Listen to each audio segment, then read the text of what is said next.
ആകയാൽ നാമും സാക്ഷികളുടെ ഇത്ര വലിയൊരു സമൂഹം നമുക്ക് ചുറ്റും നിൽക്കുന്നത് കൊണ്ട് സകല ഭാരവും മുറുകെ പറ്റുന്ന പാപവും വിട്ട് നമുക്ക് മുൻപിൽ വെച്ചിരിക്കുന്ന ഓട്ടം സ്ഥിരതയോടെ ഓടുക. കർത്താവിൽ പ്രിയരെ, നിങ്ങൾക്ക് മുൻപിലൊരു ഓട്ടമുണ്ട്. നിങ്ങളൊരു ട്രാക്കിലാണ്. നിങ്ങൾ മുൻപോട്ട് തന്നെ പോകണം. നിങ്ങൾക്കൊരു ലക്ഷ്യമുണ്ട്. നിങ്ങളുടെ മുൻപിൽ വെച്ചിരിക്കുന്ന ഓട്ടം നിങ്ങൾ സ്ഥിരതയോടെ ഓടണം. ഓട്ടം തികയ്ക്കണം, പൂർത്തീകരിക്കണം.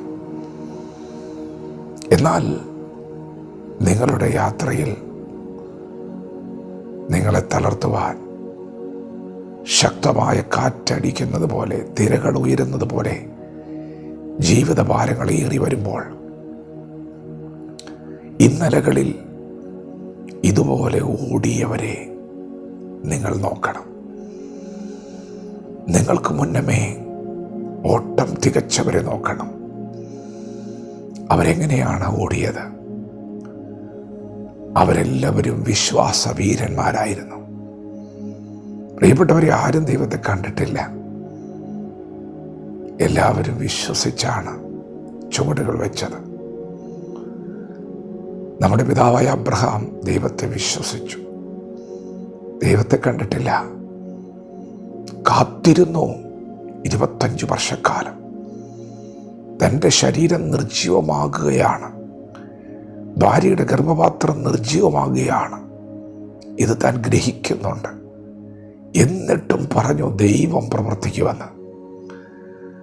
നിങ്ങളുടെ സാഹചര്യങ്ങൾ നിങ്ങൾക്ക് പ്രതികൂലമായിരിക്കാം. വരണ്ടുണങ്ങിയതുപോലെ നിങ്ങൾക്ക് അനുഭവപ്പെടുന്നുണ്ടാകാം. എങ്കിലും നിങ്ങൾ വിശ്വസിക്കണം. നിങ്ങളോട് വാഗ്ദത്തം ചെയ്തവനെ നിവർത്തിപ്പാൻ ശക്തനാണ്. പ്രിയപ്പെട്ടവരെ, അങ്ങനെ അവർ വിശ്വസിച്ചു. അബ്രഹാം, ഇസ്ഹാക്ക്, യാക്കോബ് തുടങ്ങി പിതാക്കന്മാരുടെ വലിയ നീണ്ട നിര തന്നെ നിങ്ങൾക്ക് ചുറ്റും നിൽക്കുന്നുണ്ട്. അവർക്ക് എങ്ങനെയാണ് സാക്ഷ്യം ലഭിച്ചത്? അവർ ദൈവത്തെ വിശ്വസിച്ചപ്പോഴാണ് അവർക്ക് സാക്ഷ്യം ലഭിച്ചത്. പ്രിയപ്പെട്ടവരെ, അവർ വിശ്വാസവീരന്മാരാണ്. അവരുടെ മുൻപിലെ അസാധ്യതകൾ സാധ്യമായത് അവർ വിശ്വസിച്ചപ്പോഴാണ്. എരിഹോവിൻ്റെ വൻമതിലുകൾ ഇടിഞ്ഞു മാറിയത് അവർ ദൈവത്തെ വിശ്വസിച്ചപ്പോഴാണ്. നിങ്ങൾക്ക് മുൻപിൽ നിൽക്കുന്ന വൻമതിലുകൾ ഇടിഞ്ഞു വീഴും. സെരുബാബേലിന്റെ മുമ്പിൽ നിൽക്കുന്ന മഹാപർവ്വതം നീ സമഭൂമിയാകും. നിങ്ങളുടെ മുൻപിലെ തടസ്സങ്ങൾ നീങ്ങുകയാണ്. അസാധ്യതകൾ സാധ്യമാവുകയാണ്. വിശ്വസിക്കുക, ദൈവം നിങ്ങളോട് കൂടെയുണ്ട്. വിശ്വാസത്തിൻ്റെ നായകനും പൂർത്തി വരുത്തുന്നവനുമായ യേശുവിനെ നോക്കുക. നിങ്ങൾക്ക് മുൻപിലൊരു നായകനുണ്ട്.